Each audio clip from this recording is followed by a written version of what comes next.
આગળ વાત કરીએ નવસારીના ચીખલીની સરકારી હોસ્પિટલમાં આરોગ્ય વિભાગના દરોડાનો મામલો। સરકારી હોસ્પિટલમાં ₹1 કરોડ 8 લાખના શંકાસ્પદ વ્યવહારો મળી આવ્યા। મહેસાણા આરોગ્ય વિભાગના અધિકારી હરેશ પટેલની આગેવાનીમાં તપાસ કરવામાં આવી।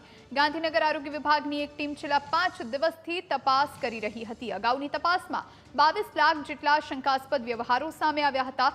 સબ ડિસ્ટ્રિક્ટ હોસ્પિટલમાં ફરજ બજાવતા સતીશ છનાભાઈ ભોયે 10 વર્ષથી આઉટસોર્સિંગ કર્મચારી તરીકે હિસાબી શાખામાં ફરજ બજાવે છે। સતીશ ભોય ઉપરાંત આ સમગ્ર શંકાસ્પદ વ્યવહારોમાં બીજા કેટલા અધિકારીઓ સામેલ છે તે અંગે તપાસ શરૂ કરવામાં આવી છે। તો જે પ્રમાણે નવસારીના ચીખલીની સરકારી હોસ્પિટલમાં આરોગ્ય વિભાગે દરોડાની કામગીરી કરી હતી। સરકારી હોસ્પિટલમાં ₹1 કરોડ 8 લાખના શંકાસ્પદ વ્યવહારો મળી આવ્યા। મહેસાણા આરોગ્ય વિભાગના અધિકારી હરેશ પટેલની આગેવાનીમાં તપાસ કરવામાં આવી। ગાંધીનગર આરોગ્ય વિભાગની એક ટીમ છેલ્લા 5 દિવસથી તપાસ કરી રહી હતી। આ પહેલા પણ તપાસ કરવામાં આવી હતી ત્યારે 22 લાખ જેટલા શંકાસ્પદ વ્યવહારો મળી આવ્યા હતા। સંવાદદાતા જીગર ફોન લાઈન પર જોડાયા છે। જીગર, શું વધુ માહિતી?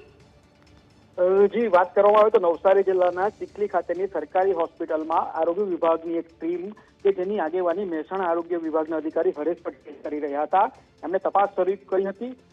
તપાસના પ્રથમ તબક્કામાં 22 લાખ જેટલાની ઉચાપતનો મામલો સામે આવ્યો હતો કે જેમાં કોન્ટ્રાક્ટના જે કર્મચારી હતા સતીશ છનાભાઈ ભોય એને 22 લાખ રૂપિયાના એકના એક બિલ વધુવાર પાસ કરીને પૈસાની ઉચાપત કરી હતી। ત્યારબાદ પણ તપાસ ચાલુ હતી અને એ તપાસમાં લગભગ 1 કરોડ 8 લાખ જેટલાના શંકાસ્પદ વ્યવહારો મળી આવ્યા છે। જે અંગેની જે તપાસ છે તે તપાસ હજી પણ ચાલુ છે। આમાં જે કોન્ટ્રાક્ટનો આઉટસોર્સિંગ કર્મચારી છે એ સિવાય કયા અધિકારીઓ સંડોવણી છે તેની પણ તપાસ હાલ ચાલી રહી છે। જી જુહી।